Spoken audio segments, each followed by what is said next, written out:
Hey, welcome to another video from Medical Gear Outfitters. So we definitely don't use long spine boards like we used to. Thank gosh, praise the Lord. Those are great torture devices. But we still use currently C-collars a lot.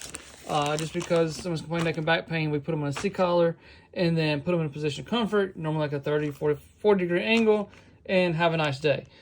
So C-collars still have their place, but there again, like, you don't have to be so concerned about holding C-spine and freaking out.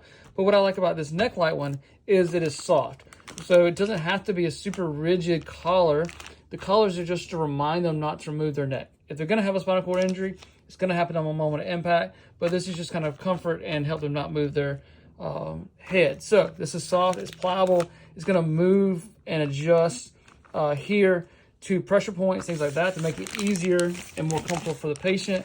So I like this over the hard plastic ones. It's just a lot softer and creates less pressure points for our patients. So Necklite, we have them at medicalgearoutfitters.com. I'll put a link down below.